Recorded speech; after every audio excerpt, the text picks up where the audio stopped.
Okay, just gonna save it just in case. There we go. That was almost perfect. Right. That was almost perfect timing.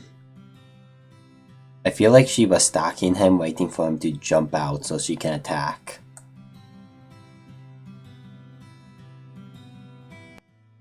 He told me that he does not intend to break a curse, yet here he is again.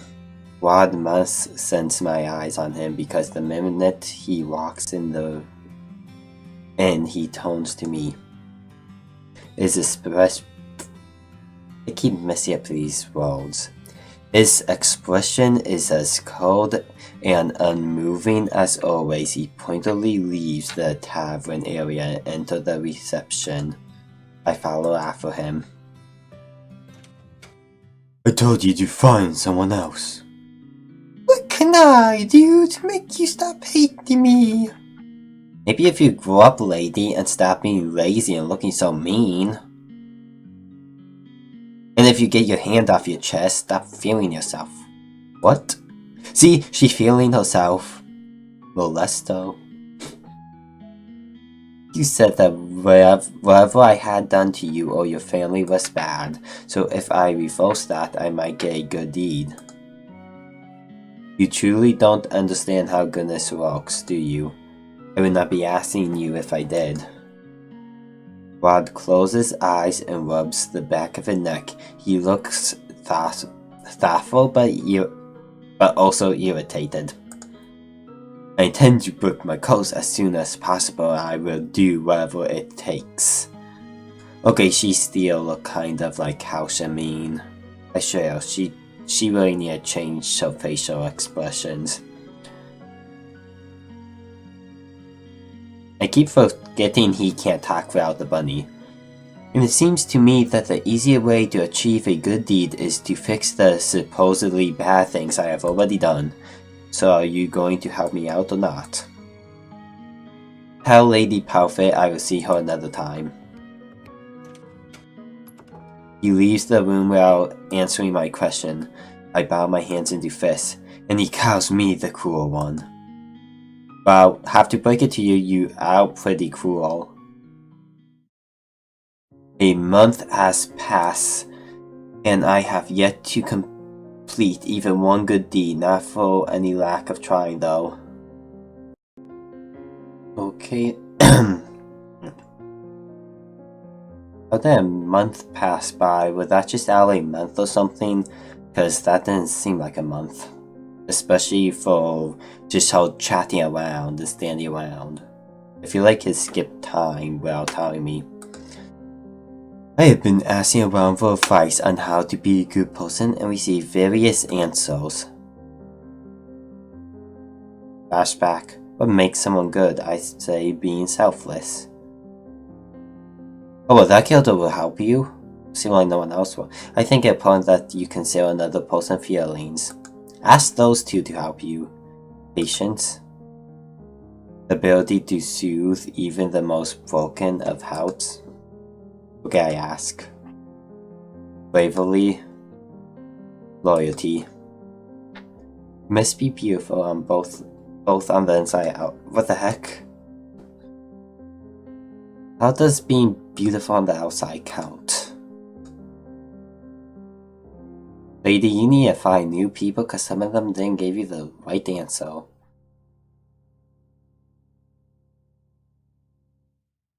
Without asked Loa, must I be out of those things in order to be good? Pointing to perfect, I cannot just be 10, it has to come from my heart. I place my hand on my chest and consider the steady pulse of my heartbeat. That will not be easy. I close my eyes, thinking of all the possible ways I might be able to break my curse, then in the end, my mind would blink. Mother, what am I supposed to do? And then she comes in a dream. Oh wait, there's a dream. Your personal feelings are nothing but a weakness for others to exploit. Wow, that is so nice. Glad I asked you for help. That is why you do not show them.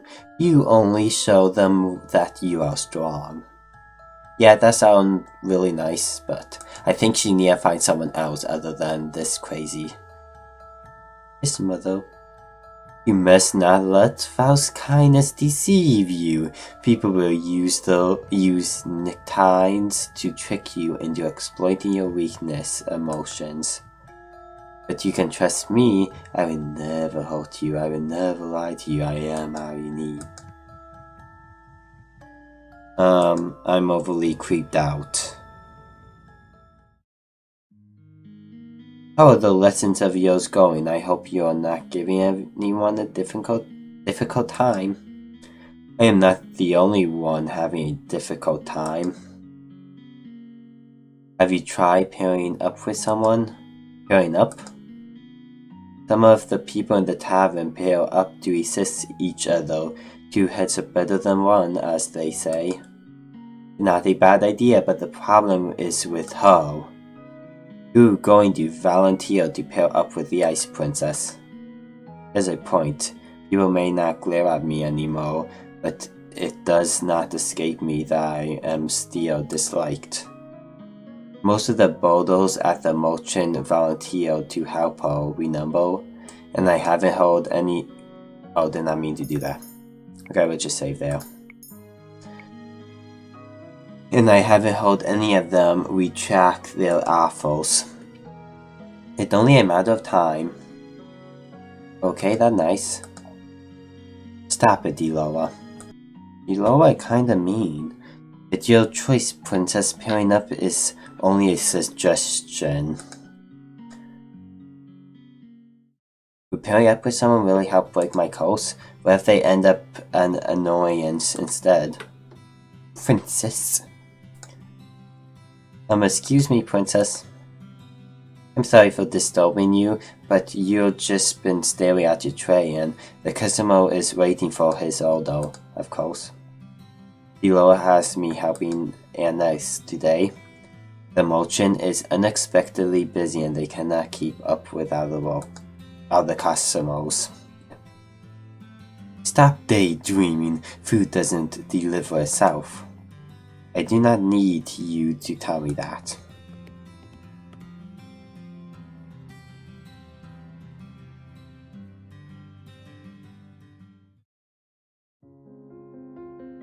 Remember to give me an actual choice, or like something to do, like a puzzle on here, or just it seemed like while I'm doing a reading.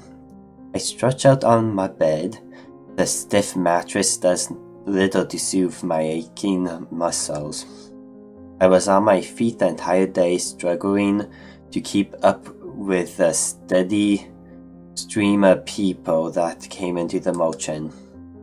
I have never seen the merchant this busy. I roll onto my stomach and bury my face into my pillow. My arms and legs protest the movement. I refuse to live this type of life much longer. I need to break this curse as soon as possible. Why don't you pair up with someone? Pairing up might not be such a bad idea. Will give me a choice of who it is. Oh yeah, the one I will go pick is locked. How do I unlock this one? This one. Chapter 3, A Change of Pace. I will ask Rod if he will pair up with me. I know we do not have a good relationship. Rod has spared no effort in telling me how cruel I have been. But I feel that whatever mistakes I made with them might be an easy way to get 3 good deeds. Oh, this is going to be very interesting. Lullaby, did he tell you that he didn't want to break a curse? Yes, but that may not be the whole truth. He is still reluctant to break a curse despite all the advice I have offered him. Perhaps you would be able to encourage him where I could not. Oh yeah, you certainly tried, but you haven't. Lazy Fairy. I do not care if he does not want to break a curse. I only need him to help me remedy the supposedly bad things I have done to a family. I believe that will be the easier way to break my curse. But the problem is that I rarely see him here. He is usually at the palace. In order for this arrangement to work, I will need to get to be in the palace. I, for one, think it's a terrible idea. What if? The voice trails off. She volatile clays to the floor, or explosion, a mixture of anxiety and solemn consolation. What if what? Is there something I should know? Both the witch and the fairy just stared at me silently. After a few moments, Parfait speaks. You would be far away from us, princess. We would not be able to assist you. Witches could be lying in wait for you, knowing that you are the true crown princess of Angula. They might seek to use you for your own purposes. What sort of purposes? Why would the witches be after me in the first place? Many of them have been corrupted by the Tambrarim or something like that. Darkness has invaded their hearts, making them bitter. Many of them simply want to see the fairy tale curses continue on undisturbed. It's all just speculation, but it's better to be safe rather than Sally. What would you have me do? Lower? I have an idea. I think I could get her into the palace and make sure there's someone there to look out for her. How? Just trust me. Tomorrow the Ice Princess returns to her palace. I have a bad feeling about this.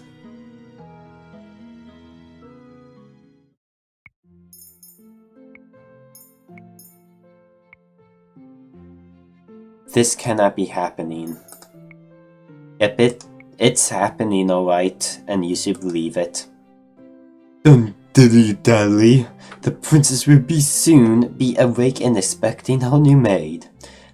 I close my eyes and suppress the urge to groan. How is it that Delora was able to turn me into Alimian personal maid? She thought this would be funny, did she? Well, I will make her pay for this. I expect you not to be late again. We have very strict rules on how the palace staff should behave.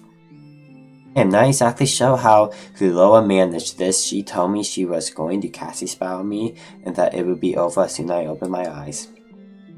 I closed my eyes and sure enough, when I opened them, I found myself here in a maid uniform.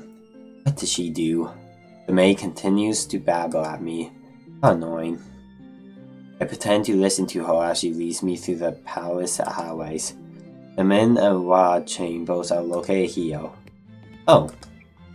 We came to the out when Emilian, whatever her name, suddenly appears from around the corner.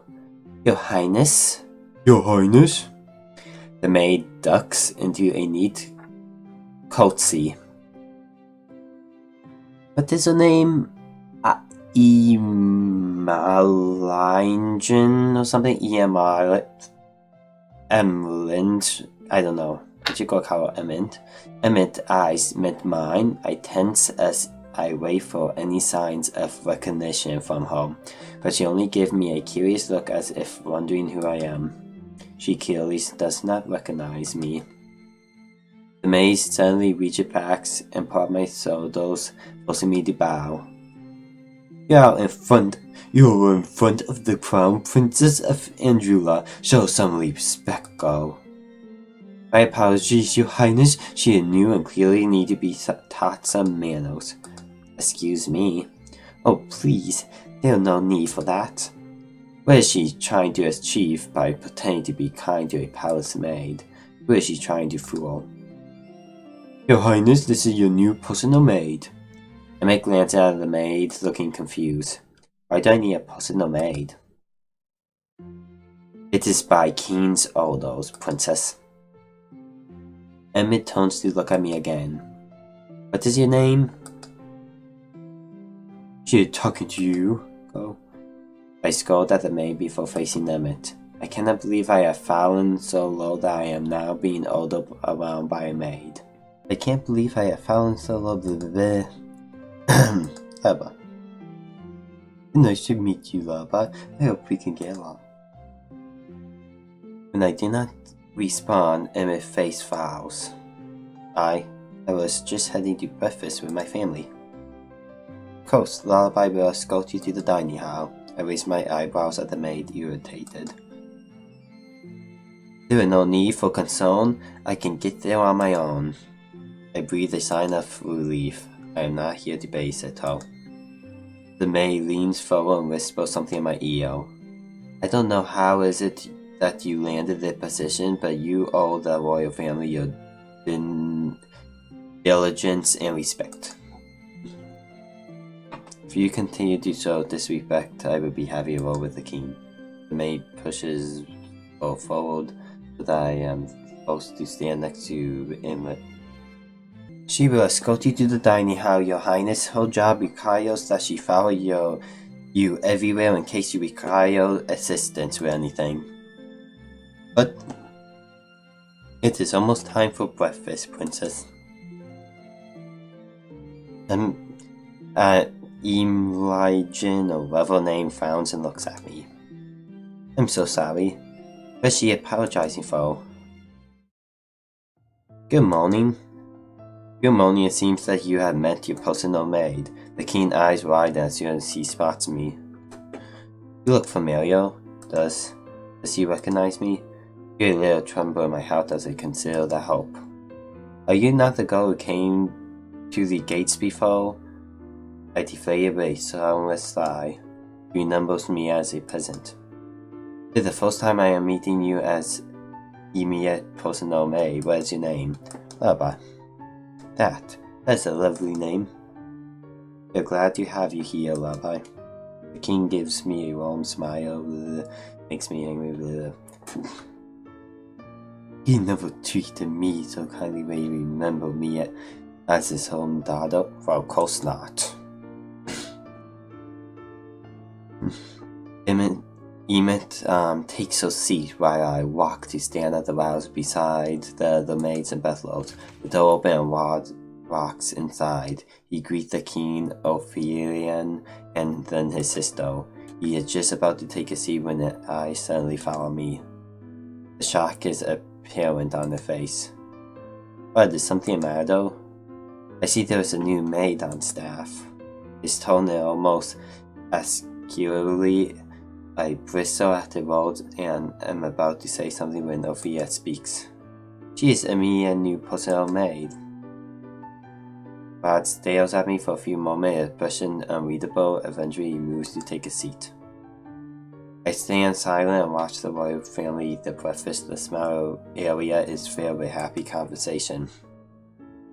The four of them smile at each other when they speak, and it is easy to see how comfortable they are with one another. While I was still here, our meals were always so quiet, but everyone looked so happy now. I bite my lip to wear the heavy feeling away. Rod told me that before, but I did not want to believe him. I turned back to the conversation at hand. I have something very important to discuss with you, Emmett. Oh. I have brought this up before, but now the matter is more pressing. Is this about the ball? Sophia gives the king a disapproving look. Theo? I know it seems a strange position, but this is a royal tradition, and Emmett is at a suitable marrying age, and this ball may yet help her find a suitor. Her husband? Emilia cheeks out tinted pink. A royal bow for Emmett? For her to find a husband? I never would have agreed to such a thing. The king never forced me into one because he knew that. I will not force you to marry someone you do not love, Emmett. We agree on this vow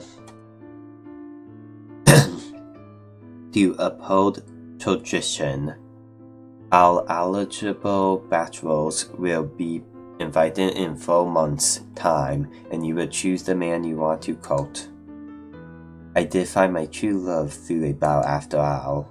He glanced at Ophelia, who responds with a fond smile. Her expressions fall back into something more worried when she looks at her daughter.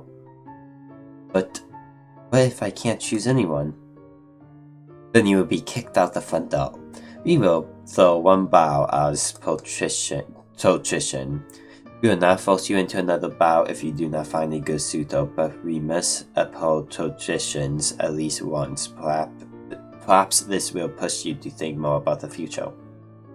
I will not put any added pressure on you. I would be happy to see grandchildren before I have to give up my throne. I am not getting any younger, you know. Although, I can tell that the king is trying to make light of this situation, but there is an undertone of seriousness. Emmett eventually signs and slowly nods.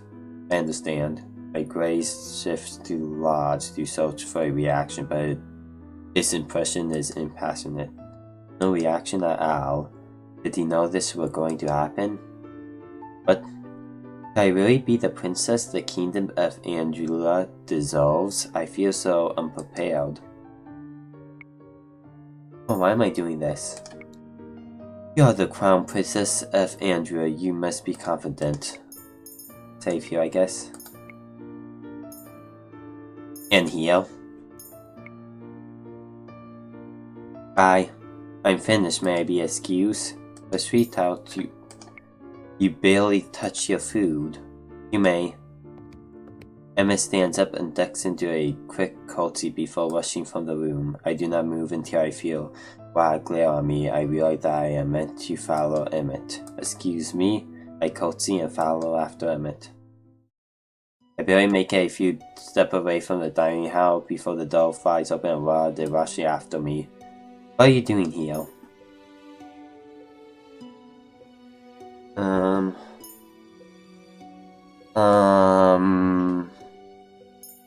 Avoid the question.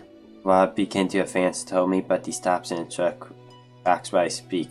I do not have time to argue with you. If you are here to break your coast, then you are not getting any help from me. You are not the only person I can ask for help. Run away from him to follow after him, but Rod grabs my arm. I stop and turn to glare at him. What now? Where are you going? I wrench out of his grips. What do you think? I turn and walk away. He does not attempt to stop me. The last place I expected to find Emmett is in the throne room. Much to my surprise, I find her standing alone inside, staring up at the throne. Oh. When she turns to face me, she has a guilty expression on her face. I'm sorry. What's she apologizing for? Her very rude earlier, walking out on everyone at breakfast. Emmett gazes back at the throne and sighs. I'm sure any other girl would be happy to have a bow. I mean, it's like something out of a fairy tale. But she signs once and looks down at her clasped hands. It all sounds so perfect in the fairy tales. 3 days it would take before anyone found their true love. But I don't think that's how it works out in real life to you. I have nothing to say in response when Emmett turns her beseeching glare to me. I don't know how I'm supposed to marry someone I barely even know. Is this really what it means to be the crown princess? Isn't this precisely what you wanted? Excuse me? When your mother married the king, you became a princess. You went from rags to riches overnight. I cannot keep the brittleness from my voice when I spoke. Your life is playing out like Cinderella, is it not? How you are missing out the glass slippers, and even then I am sure the king could arrange for a pair. I cannot understand why are you so unhappy. Either guy. Emmett turns away from me to face the throne once more, and in the sun that streams through the window I see something shiny on her cheeks. Is she crying? I'm so ungrateful. Lullaby, what would you do? What? If you were in my place, if you became crown princess overnight, would you go through with a bow? I have no idea. Why are you asking me? I killed to have a coast to break. Not like you will understand, lady.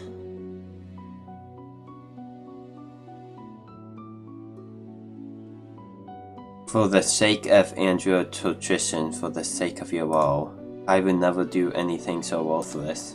The king never brought up the subject with me. He most likely knew I would have refused.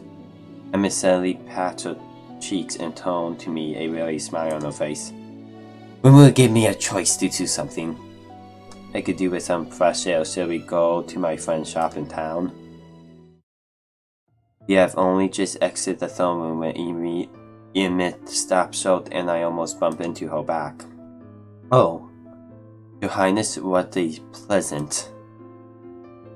So Mithros abruptly stops to stare at me. Why is so Mithros looking at me so intently?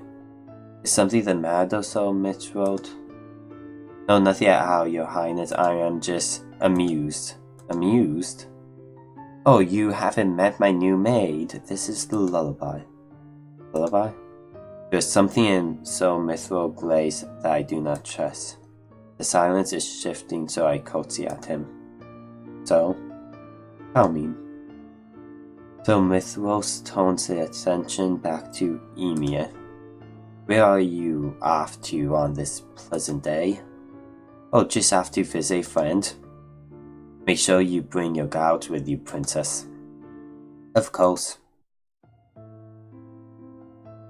I wonder what taking him so long.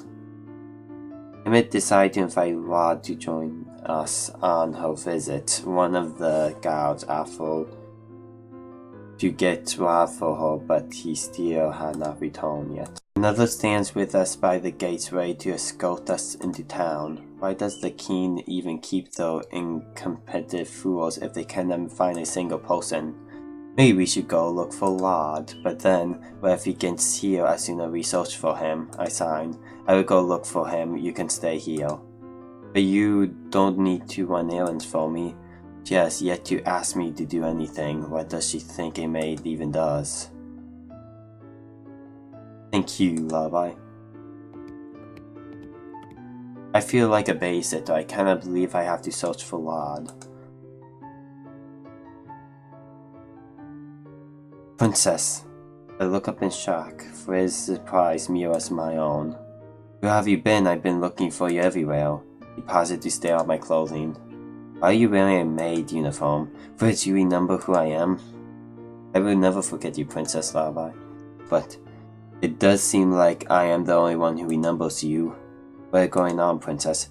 The only people who remember me are the witches, fairies, and... Where are you? Stop where I hear the sound of approaching footsteps. Frizz turned at the sound and then stooped low into a formal bow when he see Rod. Your Highness? Rod, impassioned face, twists with annoyance when he sees me. Okay, I will end it here so the video isn't too long. If you liked the video, leave a like and subscribe, and I will see you guys in the next video. Oh yeah, I need to save it.